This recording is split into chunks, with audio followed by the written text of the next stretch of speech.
All right. Welcome, everybody.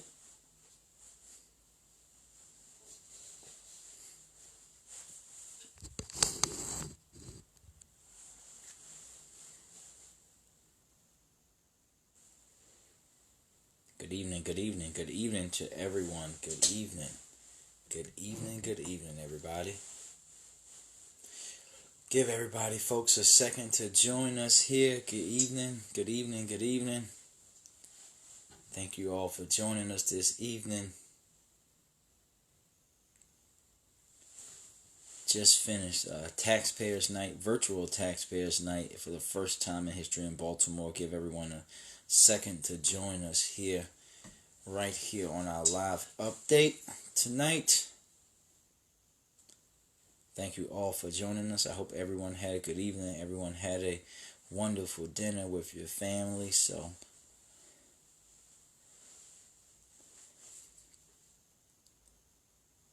good evening, good evening, good evening. Thank you all. Thank you all for joining us. We're going to get started in 30 seconds. So, give us 1 second. We're going to get started here.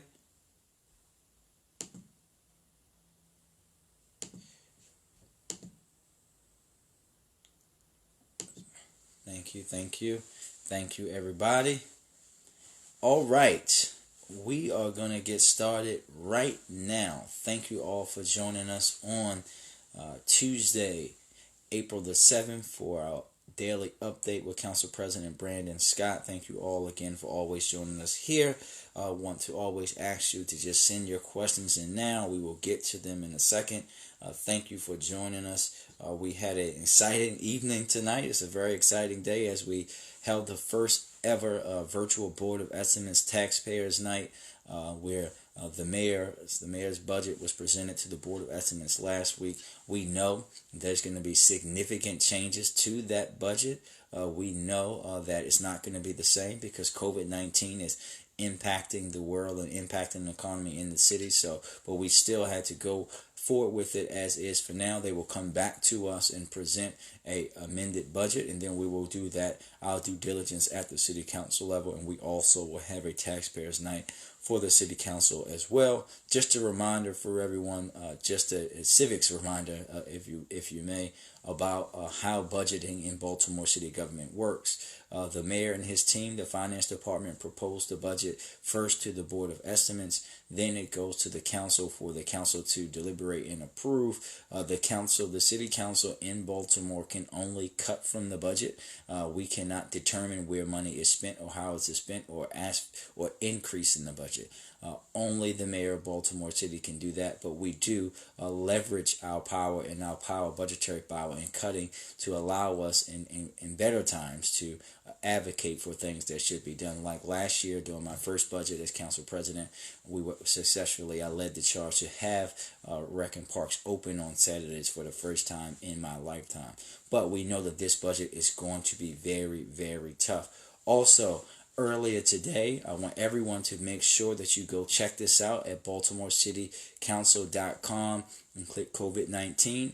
I put out a policy proposal on how I think we should be moving forward in the city of Baltimore dealing with this COVID crisis and beyond. How we're going to help businesses and residents recover.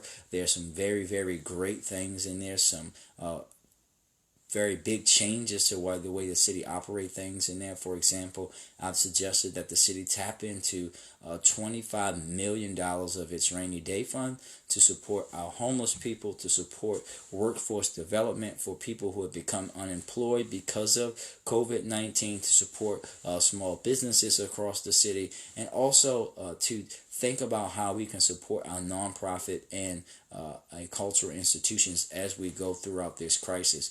This is something that we haven't done before. It will require a change of policy in the Board of Estimates, but I think that no one in the city of Baltimore will agree that if we ever needed a rainy day fund, we need it now. Now it's raining, and it's raining not just for the city of Baltimore and its government, but for its citizens, its businesses, its cultural institutions, and especially those who are most vulnerable, like our homeless population. So make sure you check that out. It also goes to advocating on what I think we should be doing at the state and the federal level, and how we're going to partner and work together with everyone and advocate for people on your behalf at every level of government. The full proposal is available actually on our Facebook. You can get it at facebook.com/councilpressbms, and you also can get the link on Instagram. We'll be sure to post it there again too. But you can always find it at baltimorecitycouncil.com and simply just click COVID-19.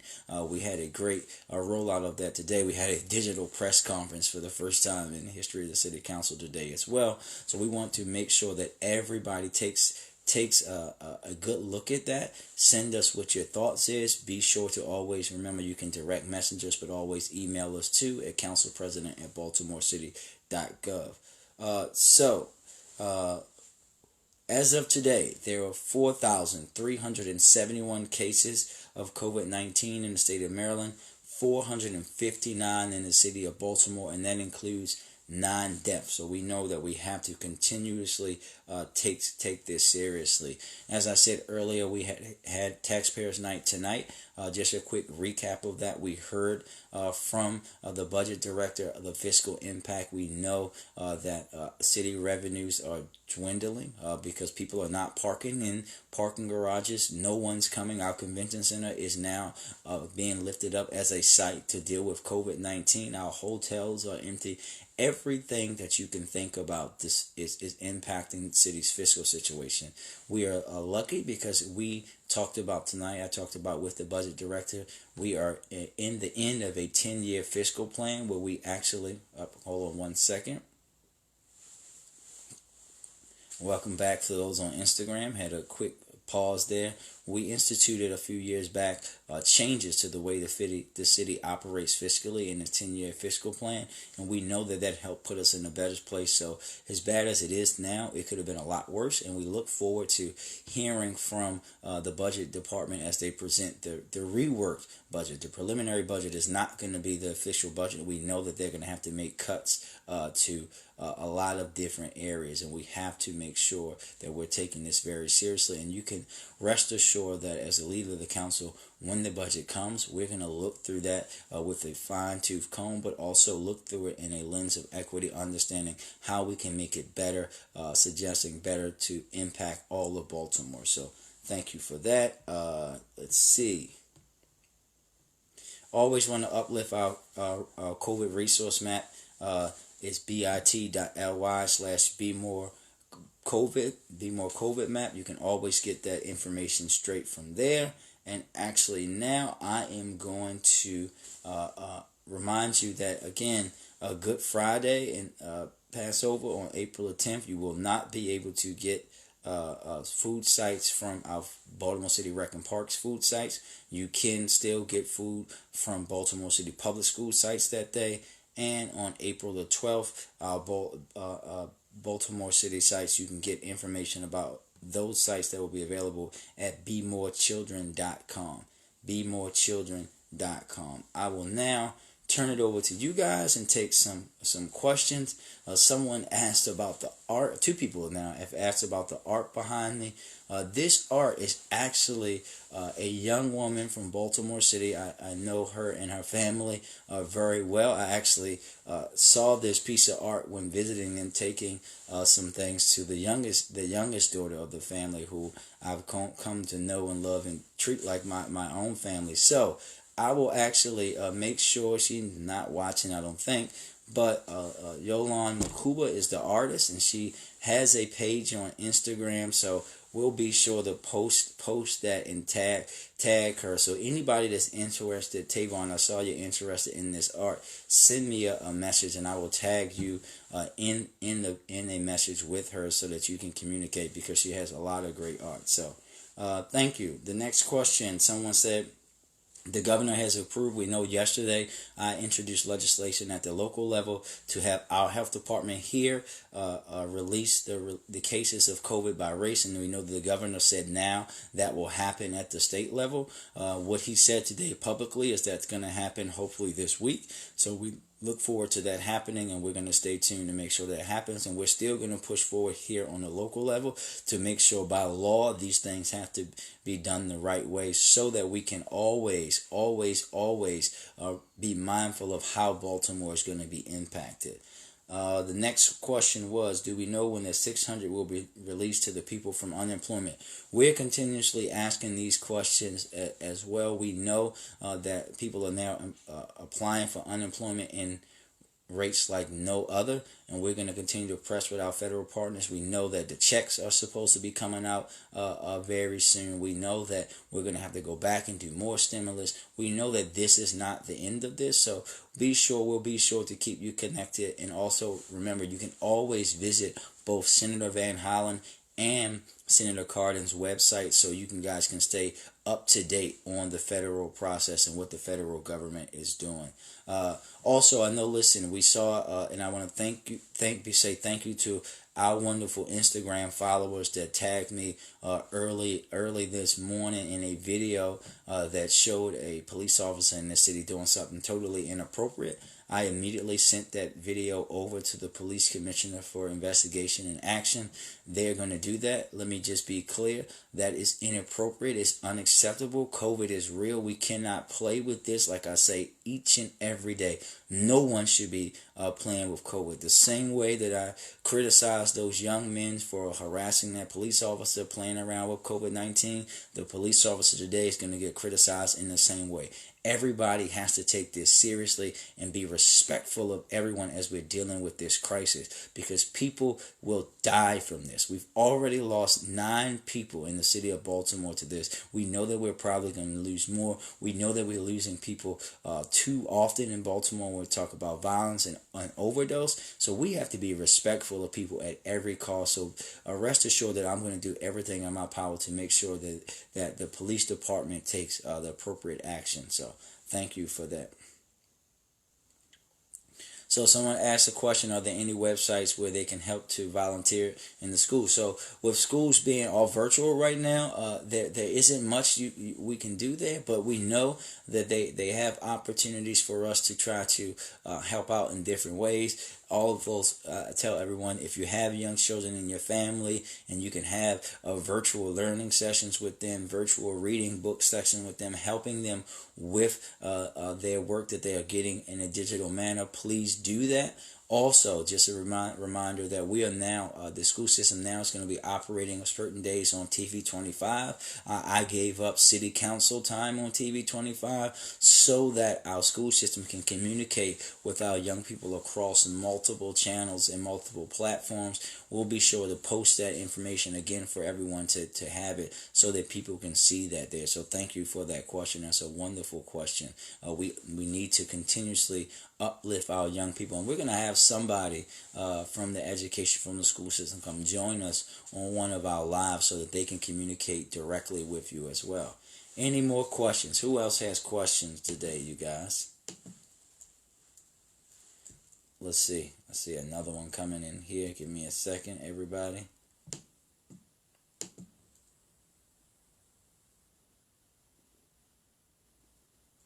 So someone asked, why don't I think that the president has not ordered a complete shutdown if COVID-19 is dangerous? Listen, I've said this time and time again. The president of the United States is not a person that we should be taking advice from right now. He is not taking this seriously. If you hear from governors across the country, including our own, mayors across the country, city council leaders across the country, we are all talking about how the president of the United States of America and his administration dropped the ball consistently when you're talking about COVID, right? When he was talking about a few weeks ago, remember you heard me say, ignore the president because he's talking about doing things that are irresponsible. He told you guys that, hey, we might open up the government or open up the country by Easter. Clearly that's not happening, right? Listen to the folks that have your best interests at heart. Listen to public health professionals. You cannot listen to someone that we know does not abide by the rules and doesn't definitely abide by the advice of public health professionals. So thank you for that question. That's an excellent question. Other questions? Let's see what we have here.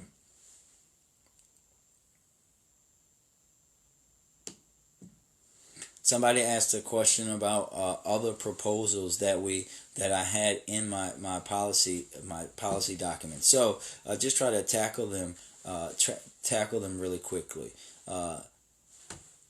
Expand unemployment insurance. Of course, that's something that we're advocating for at the federal level. Again, I said using the rainy day fund to help stabilize Baltimore. We have to better leverage our local public health assets when we talk about our hospitals, all the great institutions that we have here, addressing homelessness and housing insecurity, coordinating with community-based efforts, and also something very critical that we're talking about and that I look forward to actually working with my council colleagues in the mayor's administration on too. We know we have the Baltimore City Youth Fund. We know that we have young people that are in need of meals, but also that young people that need access to laptops and Chromebooks so that they can do their schoolwork. We want to figure out a way how we can use that in a creative way in supporting our businesses, especially our small business and those who employ Baltimore City residents. And the last thing was developing a regional and federal strategy for COVID-19. Next question was, no, corner trash cans pickup should still be happening. If you know of a location where that's not happening, please send us a direct message with your 311 request number, and we will be sure to follow up on that. And yes, the Board of Estimates will be virtual tomorrow, so you can always tune into that by going to charmtvbaltimore.com. It'll be right there. It'll be streaming there on the web there for you to look at it. If you have Comcast and live in the city, it'll be on TV 25 as well. It will be a virtual meeting. This is our now third virtual Board of Estimates meeting. We had our first virtual council meeting last night, virtual taxpayers meeting tonight. This is going to be how we're communicating with the public in a different way moving forward. I also wanted to bring up something else because I'm seeing this a lot. We know that everyone's wearing gloves, right? But we can't drop them on the ground. We have to put them in the trash, right? We have to make sure that we're dealing with them in an appropriate way, because we're talking about touching surfaces and then putting it on the ground. You're exposing people. You can't flush them in the toilet. We know that we don't want to have sewer issues when you're dealing with a public health crisis. Everybody be responsible and just put the things in the trash. That's what we have to do in order to, again, help curb COVID-19. Are we making any progress with the elimination of the virus? So, we have not hit the tough point yet. That's the reality, everybody. It's going to get worse before it gets better. We're going to make it through it, but it's going to get worse before it gets better. And until we all start to adhere to this advice and be responsible, right, in a better fashion, we're going to be dealing with this thing. This is something that's real. We're consistently hearing all these theories and all this other talk. No, people are dying, right? I spoke to a guy today who was a businessman in Baltimore who I just called just to see how he was doing, and he had been dealing with maybe having COVID-19. I know people 33, 30 years old, all these folks, young people catching this virus. This is a critical thing that we have to take very seriously, and we're going to have to hunker down so that we can make it through the worst of this, and so less people have to get sick and die in our city. So, do I foresee a mandated lockdown in Maryland or Baltimore like a few other states? We have the same kind of shelter-in-place order that they have in most places across the country. We see that in those places they still can go out to walk their dog or go to the supermarket and all that other stuff. We understand that, right? We know that that's in place, but we also have to be regulating ourselves in a more strict way as well, and being respectful of everyone else. So someone asked a question: Is there any push to reopen the pilot nonprofits to increase the city's budget. I held a hearing about that at the city council level a few months back. Actually, it was like a 3-hour hearing. At the end of it, it was just me and the citizens testifying, and my council members all had to go to other commitments that night. Only the mayor of Baltimore can reopen that pilot. No one else has the authority or the power to do that. So that's a conversation right now that is solely in the lap of Mayor Young. No one else can do that. It only can be done by the mayor of the city of Baltimore for now, and we just have to see how he's going to handle and move that in the future. All right. Does anybody else? So someone asked, when will the new system be up and running for unemployment? We know that the system is crashing. We know that they're trying to get the money and get everything together. We're going to continue to press upon folks to make sure that they're hearing you and getting the money out the door as quickly as possible. As I said yesterday, I was on the phone with our Congress, our senators actually, Van Hollen and Cardin, talking about the great work that they did, but asking them to push even more. So thank you for that question, and know that we're gonna continue to do that.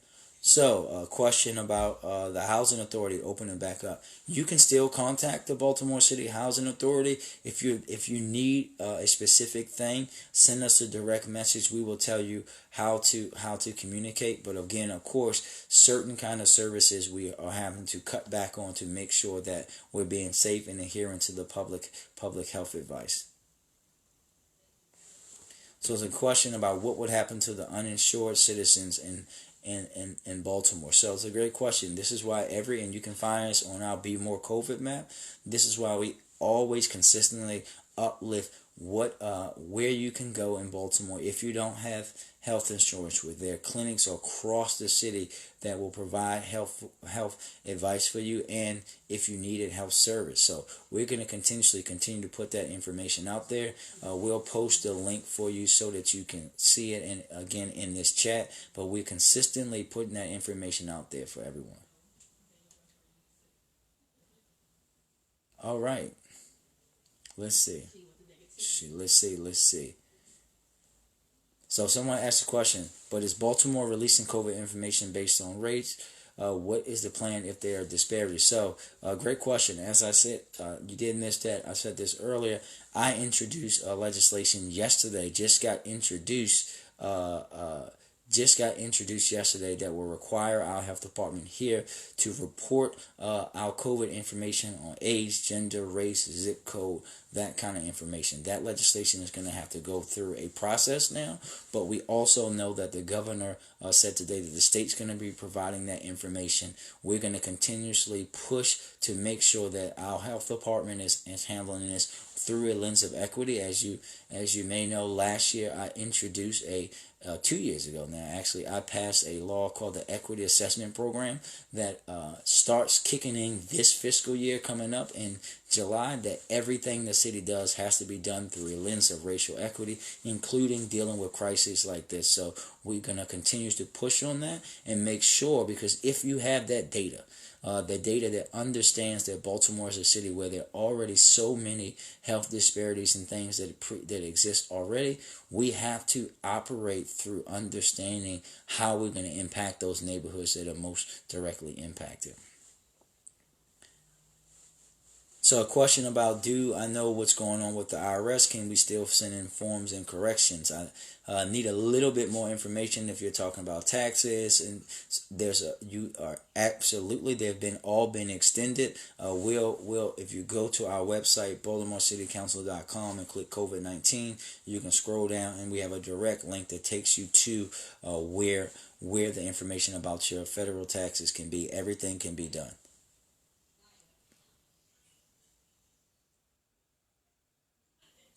So great. It's a great question. Are any free testing sites in Baltimore? All right. So again, let's say this again. Nowhere in the United States has enough testing. And what we again are going to say to everyone: if you do not have the severe symptoms, right? Shortness of breath, tightness in chest, can't disoriented, all of that kind of stuff, or you have a pre-existing condition, you may have come in contact with somebody that has COVID-19, what we are asking you to do is to simply call your primary care physician. If you don't have one, make sure that you go to our website or call 211 so that you can get to one of the clinics in the city that offer advice up for those folks who don't have health insurance. Only if you had those severe symptoms are you going to be pushed to getting a test right now. So we need to not have our system overburdened with folks who just want to get a test because they want to, but we have to reserve the testing right now for those most at risk. How are we thinking forward about Baltimore post COVID-19? So you should go to BaltimoreCityCouncil.com and click COVID-19. Look at the COVID-19 proposal I put out today and ask us and send us any questions that you have. So another question: will the utility assistance programs get more funding,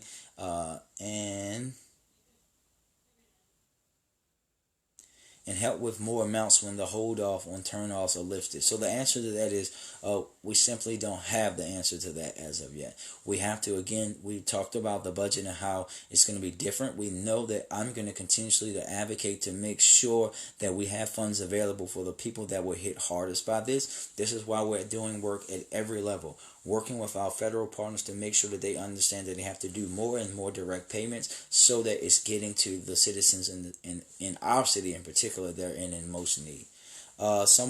Great question. Do I have an update on the police officers from Southwest District? We know a lot of them have went back to work and been cleared to go back to work. We're going to continuously to monitor each and every day how all of our frontline employees, police, fire, our trash people, all of them are dealing with this COVID crisis and making sure that they're having the resources that they need to serve us, but also to keep themselves safe. So it's a great question. So the young lady has a question about a question directly about the school. Send us a direct message and we will make sure that we connect, see what your issues are, and connect you to the school system and get you a direct call back from the school. So we'll be more than willing to help you with that situation. So, all right. Well, thank you, everybody. Thank you for joining us again. We'll be back to talk to you.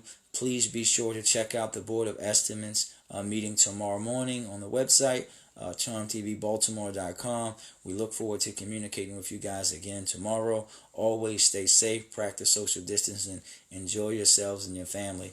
Peace.